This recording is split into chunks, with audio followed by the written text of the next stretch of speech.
आज की इस वीडियो में देखेंगे राज्य शिक्षा केंद्र मध्य प्रदेश भोपाल द्वारा वार्षिक परीक्षा सत्र 2024-25 का विषय हिंदी प्रथम भाषा कक्षा 8वीं के संपूर्ण सॉल्यूशन आज की इस वीडियो में देखेंगे। तो प्यारे बच्चों, आपको जो है इस वीडियो में लास्ट तक बने रहना है, जिससे कि आपको सभी प्रश्नों के संपूर्ण सॉल्यूशन आपको मिल सके। आपको जो है पेपर में आपको 2.5 घंटा आपको समय दिया जाएगा और 60 पूर्णांक आपका पेपर होगा। तो चलिए स्टार्ट करते हैं। देखिए, पहला क्वेश्चन आता है आपका बहुविकल्पी टाइप प्रश्न आएंगे, जो कि 1 से लेकर 5 तक के आपके बहुविकल्पी वाले प्रश्न रहेंगे, जो कि एक एक नंबर वाले क्वेश्चन होंगे। देखिए, प्रश्न क्रमांक पहले में है, वर्दे कविता के रचयिता हैं। ऑप्शन नंबर पहले में दिया है सूर्यकांत त्रिपाठी निराला, दूसरे में है जयशंकर प्रसाद और तीसरे में दिया है तुलसीदास और चौथे में है महादेवी वर्मा। तो इसमें से जो है आपका सही उत्तर हो जाएगा ए नंबर, सूर्यकांत त्रिपाठी निराला। इसके बाद आता है आपका दूसरा क्वेश्चन। दूसरा क्वेश्चन में है, नौ नभ के नौ विहग वृंद को पंक्ति में अलंकार है। ऑप्शन नंबर पहले में है यमक, दूसरे में है अनुप्रास और तीसरे में है श्लेष और चौथे में है उत्प्रेक्षा। तो आपको जो इसमें सही उत्तर हो जाएगा ए नंबर यमक। इसके बाद नेक्स्ट क्वेश्चन आता है आपका प्रश्न क्रमांक 3। प्रश्न क्रमांक 3 में है, हृदय भर आना मुहावरे का अर्थ है। ऑप्शन नंबर पहले में है प्यास बुझाना, दूसरे में है दुखी होना, तीसरे में है खुशी होना और चौथे में है इनमें से कोई नहीं। तो आपका जो है प्रश्न क्रमांक 3 का आपका सही उत्तर हो जाएगा बी नंबर, दुखी होना। चौथे में है तानसेन के गुरु थे। पहले ऑप्शन में दिया है बैजू बावरा, दूसरे में है स्वामी हरिदास, तीसरे में है राजा मानसिंह तोमर और चौथे में दिया है दिगंबर पंडित विष्णु दिगंबर पलुस्कर। तो आपका जो है इसमें सही उत्तर हो जाएगा बी नंबर, स्वामी हरिदास। इसके बाद नेक्स्ट है आपका पांचवा में है अपराजिता शब्द में उपसर्ग है। पहले में दिया है आ, दूसरे में है अप और तीसरे में है अपरा और चौथे में है ता। तो आपका जो है पांचवी का आपका सही उत्तर हो जाएगा ए नंबर आ। तो आपको जो है इस तरह से सही विकल्प कर लेनी है। इसके बाद नेक्स्ट क्वेश्चन आता है आपका रिक्त स्थान वाले प्रश्न। प्रश्न क्रमांक 6 से लेकर 10 तक के आपके रिक्त स्थान वाले प्रश्न रहेंगे। तो देखिए, प्रश्न क्रमांक 6वीं में है, कवि ने भारत में डैश डैश मंत्र भरने की बात कही है। तो आपका जो है प्रश्न क्रमांक 6 में आपको यहाँ पे लिख देना है आपको अमृत। तो आप इस तरह से भर लीजिएगा। तो आप इस तरह से यहाँ पे भर लीजिएगा अमृत। इसके बाद आता है आपका सातवां में है, मीरा भगवान डैश डैश की परम भक्त थी। तो यहाँ पे आपको लिख लेना है श्री कृष्ण। आप लिख लीजिएगा श्री कृष्ण। तो आप यहाँ पे भर लीजिएगा श्री कृष्ण। इसके बाद आता है आपका आठवां में है, जब चंद्रमा की छाया पृथ्वी पर पड़ती है तब डैश डैश ग्रहण होता है। तो आपको जो है 8वें में भर लेना है सूर्य। तो यहाँ पे आपका हो जाएगा सूर्य ग्रहण। तो आप इस तरह से भर लीजिएगा सूर्य ग्रहण। इसके बाद आता है आपका प्रश्न क्रमांक 9वां में है, बढ़ते प्रदूषण को बचाने के लिए डैश डैश की रक्षा करनी चाहिए। तो यहाँ पे आपको भरना है वृक्षों। तो आप इस तरह से भर लीजिएगा वृक्षों। इसके बाद नेक्स्ट क्वेश्चन आता है आपका प्रश्न क्रमांक 10 में है, लेखिका शिवानी का मूल नाम डैश डैश है। तो यहाँ पे आपका सही उत्तर हो जाएगा, आपको भर लेनी है 10वें में भरना है आपको गौरव पंत। तो आप इस तरह से भर लीजिएगा गौरव पंत। इसके बाद नेक्स्ट क्वेश्चन आता है आपका अति लघु उत्तरी वाले प्रश्न। तो देखिए, प्रश्न क्रमांक 11 से लेकर 16 तक आपकी अति लघु उत्तरी वाले क्वेश्चन रहेंगे, जो कि 2-2 नंबर वाले क्वेश्चन है। प्रश्न क्रमांक 11 में है, वर्दे कविता में संसार को प्रकाशित करने वाले भाव को व्यक्त करने वाली पंक्ति लिखिए। इसके बाद 12 में है, हम विरोधी को आत्मविश्वासहीन कैसे कर सकते हैं। प्रश्न क्रमांक 13 में है, वर्दे कविता में कति हर वस्तु को किस रूप में देखना चाहता है। इसके बाद प्रश्न क्रमांक 14 में है, आशीर्वाद और पुराण शब्दों को शुद्ध वर्तनी लिखिए। प्रश्न क्रमांक 15 में है, योग किसे कहते हैं। इसके बाद आता है आपका प्रश्न क्रमांक 16 में है, भीम बैठिका जिला रायसेन में आप कौन सा प्रसिद्ध स्थान देखने जा सकते हैं। तो चलिए देखते हैं प्रश्न क्रमांक 11 से लेकर प्रश्न क्रमांक 16 तक का आंसर। तो यहाँ पे देख लीजिए, ये रहा आपका प्रश्न क्रमांक 11 का उत्तर। तो आपको जो है प्रश्न क्रमांक 11 के उत्तर में आपको इस तरह से लिख लेना है। इसके बाद नेक्स्ट आता है आपका प्रश्न क्रमांक 12। तो ये रहा आपका प्रश्न क्रमांक 12 का उत्तर। तो आप इस तरह से कर लीजिएगा, विरोधी को आत्मविश्वासहीन बनाना एक नकारात्मक और अहितकर दृष्टिकोण है। किसी को कमजोर करने या नीचा दिखाने के बजाय हमें हमेशा सकारात्मक और रचनात्मक तरीके से आगे बढ़ाना चाहिए। तो आपको इस तरह 12 के उत्तर में करना है। इसके बाद नेक्स्ट आता है आपका प्रश्न क्रमांक 13। तो ये आपका 13 का उत्तर है। तो आपको लिख देना है, वर्दी कविता में कवि हर वस्तु को प्रकाश के रूप में देखना चाहता है। वह चाहता है कि संसार का हर कोना प्रकाश से भर जाए, अंधकार दूर हो और सभी जगह ज्ञान और खुशी का प्रसार हो। तो आपको इस तरह से 13 के उत्तर में करना है।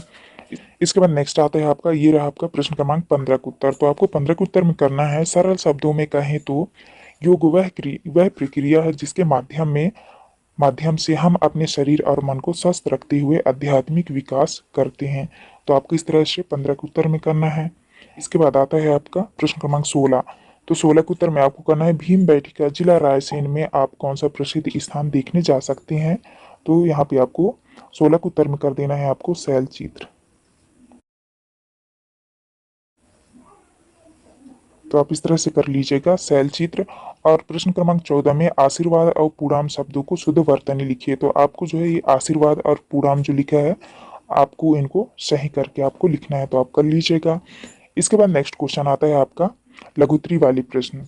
प्रश्न क्रमांक 17 से लेके 22 तक के आपके लघुत्री वाले क्वेश्चन रहेंगे, जो कि 3-3 नंबर वाले क्वेश्चन रहेंगे। देखिए प्रश्न क्रमांक 17 में है, सुख का एक द्वार बंद होने पर तुरंत दूसरा द्वार खुल जाता है, वाक्य का आशय लिखिए। प्रश्न क्रमांक 18 में है, संयुक्त वाक्य किसे कहते हैं, उदाहरण सहित लिखिए।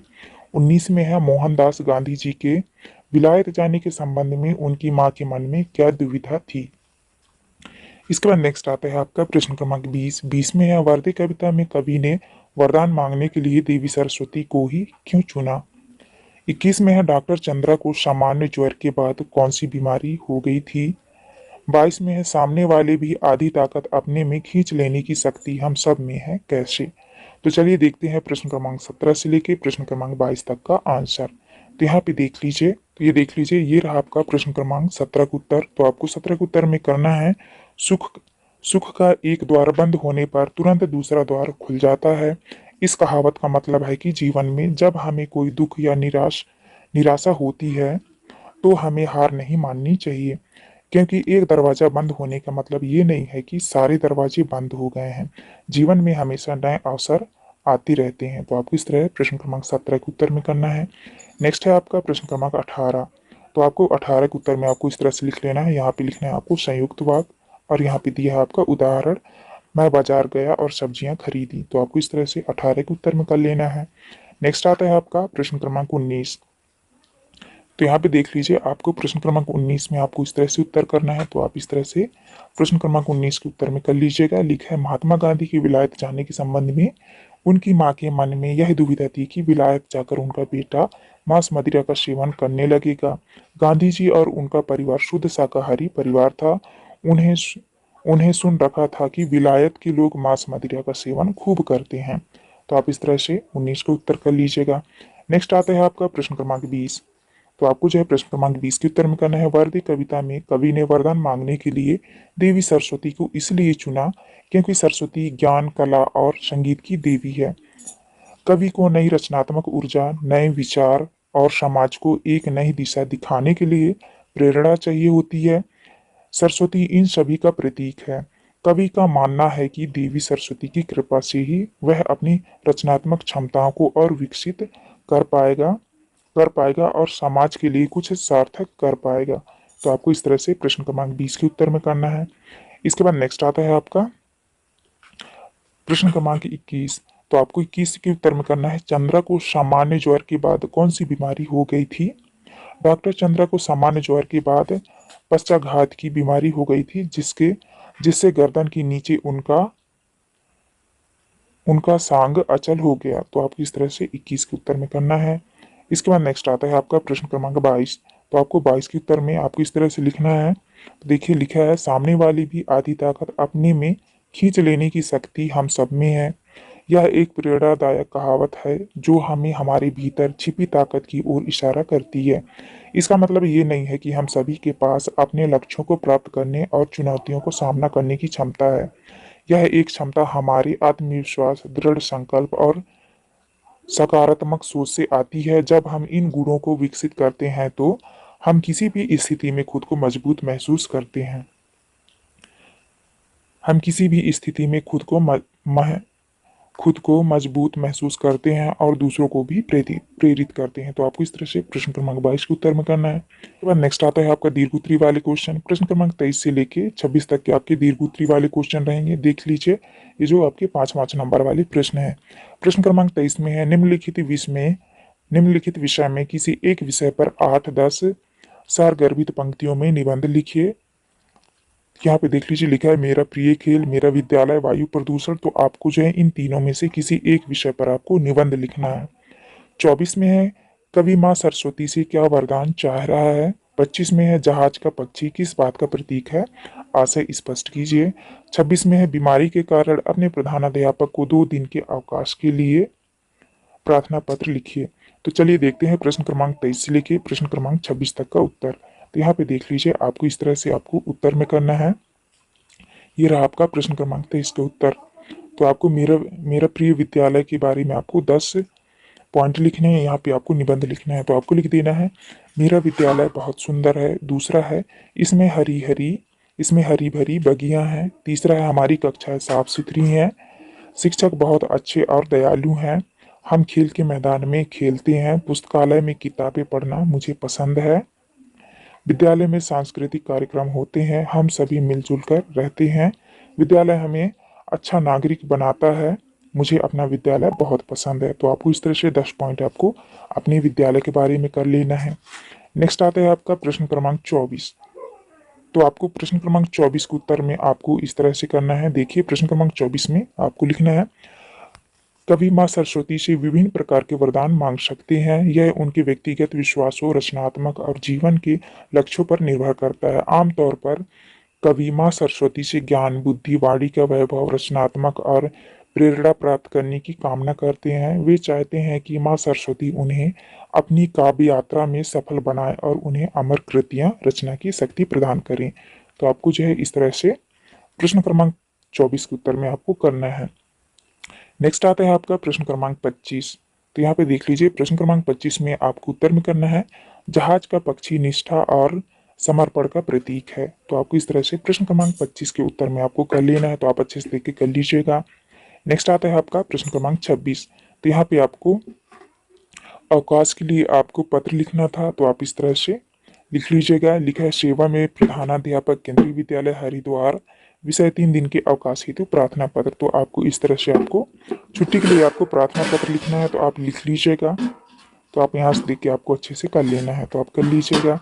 तो प्यारे बच्चों, यहाँ पे हमारी वीडियो कंप्लीट होती है। आपको हमारी वीडियो अच्छी लगी हो तो प्लीज़ हमारे चैनल को लाइक एंड सब्सक्राइब करें, जिससे कि आने वाली हर एक वीडियो की नोटिफिकेशन आपको मिल सके। तो चलिए मिलते हैं आप नेक्स्ट वीडियो में।